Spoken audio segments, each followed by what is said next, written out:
Et bonjour à tous et à toutes et bienvenue sur la chaîne Ma Petite Ferme. Aujourd'hui on se retrouve pour une nouvelle vidéo, la mise en incubation de deux variétés, deux races de poules pondeuses. Alors la première, vous l'aurez peut-être reconnue, c'est de la marance, donc des œufs de marance pure, hein.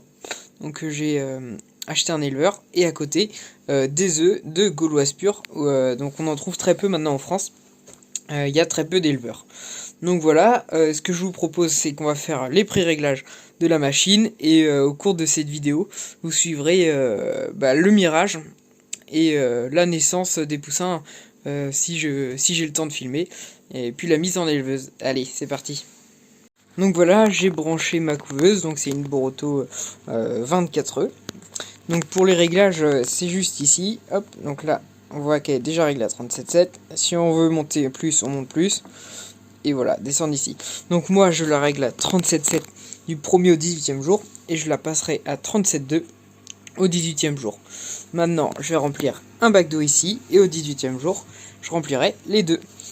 Donc là, on est actuellement... on est où? On est le 21 mai. Donc du coup, la naissance est prévue le jeudi 10 juin. Donc voilà, j'ai mis l'eau dans mon premier bac. On n'a plus qu'à attendre que la température monte à 37,7. Ça monte assez rapidement. Et puis voilà, je vérifie, mais normalement, voilà, elle est bien programmée. Donc voilà. Bon, bah je vous dis à la prochaine fois. Donc ça sera dans la même vidéo, de toute façon. Donc voilà. Allez, c'est parti. Au revoir. Et bonjour à tous et à toutes, et on se retrouve une nouvelle fois dans la même vidéo encore. Vous verrez pour la mise en incubation des œufs de marance et de gauloise et la naissance des poussins. Donc par manque de temps, j'ai pas pu tourner la vidéo pour faire le mirage, et puis ça aurait été compliqué vu que je filme avec mon téléphone. Mais je vais vous montrer parce que là on est déjà au 22e jour, j'ai déjà 3 naissances et des naissances qui se préparent. Allez, c'est parti. Là on est dans la couveuse. Donc on est au 22e jour, j'ai baissé la température à 37,2, on était à 37,7 avant. J'ai rempli mes deux bacs d'eau pour réguler l'humidité, et j'ai pas hésité à arroser mes œufs, surtout mes œufs de marance, parce qu'ils ont une coquille vraiment dure et les poussins ont du mal à traverser. Donc sur la gauche j'ai marance, sur la droite j'ai les gauloises, donc j'ai déjà 3 gauloises de nez. J'en ai un là qui se prépare net, un autre juste là, un troisième ici. Et chez les marances, j'en ai vu 2 coquilles qui commencent à se casser. Donc bon, je les laisse tranquilles. Et si vous écoutez bien, je sais pas, on les entend chanter normalement. Ah, bon, là ça chante plus. Mais du coup voilà, donc je vais les laisser tranquilles, net tranquillement, parce que vous voyez, ça descend vite la température quand on ouvre. Donc j'ai bien arrosé mes 2 bacs pour réguler la température. Puis maintenant on va aller faire un tour dans l'éleveuse, voir tout simplement mes 3 naissances.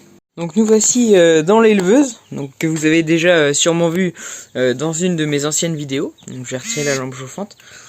Donc là voilà, on est sur 3 gauloises. Donc je ne sais pas encore si c'est des poules ou des coqs. Donc voilà, donc j'ai vraiment séparé mon éleveuse en deux, pour qu'il garde bien la chaleur. Je vais quand même remettre la lampe chauffante. Donc on est sur des très petits poussins, car les gauloises c'est des petites poules. Donc on est sur une variété ancienne au niveau de la gauloise noire. C'est de la gauloise noire. Donc c'est une race de poules qui pond entre 250 œufs, 200-250 œufs par an. Donc c'est quand même pas mal. Et puis c'est une poule, c'est l'ancienne poule d'Henri IV en fait, au niveau de l'histoire, de l'historique de cette race.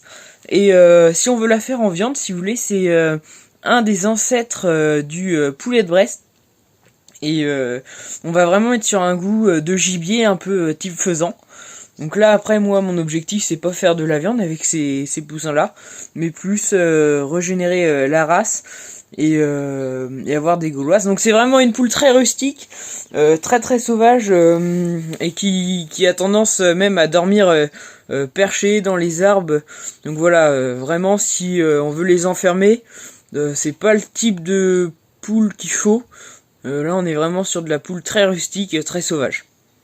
Donc voilà, ça y est, tous les petits poussins sont nés. Donc là il y en a 11 au total. 3 marances et 8 gauloises. Donc avec quelques imprévus. Enfin, on a eu de la chance, hein, ça aurait pu être pire. Donc 8 naissances sur les gauloises, donc sur 12 œufs, dont 8 fécondés. Donc ça fait du 100% de réussite pour les œufs fécondés. Chez les gauloises, chez les marances, donc 12 cocos, pareil. 6 œufs qui étaient fécondés. Au total 4 naissances, dont un qui s'est étouffé dans la couveuse.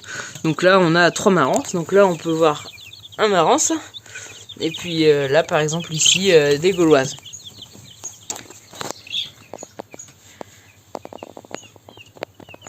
Donc comme vous pouvez le voir, hein, ils sont assez vigoureux.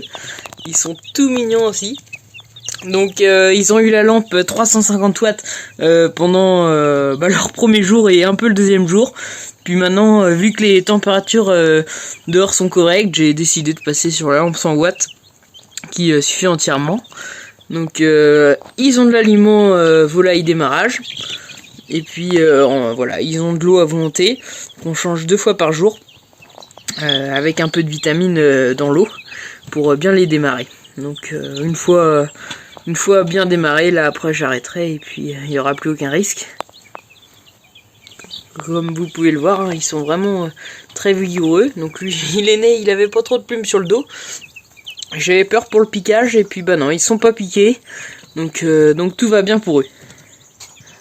Donc voilà, c'est déjà la fin de cette vidéo en plusieurs étapes. J'espère que ce principe de vidéo vous aura plu. N'hésitez pas à liker, vous abonner à la chaîne, laisser des commentaires si cette vidéo vous a plu ou si vous avez des conseils à me donner. Car c'est vrai que je débute dans l'élevage de poussins, donc tout commentaire est bon à prendre pour ensuite m'améliorer par la suite. Allez, salut les amis, ciao!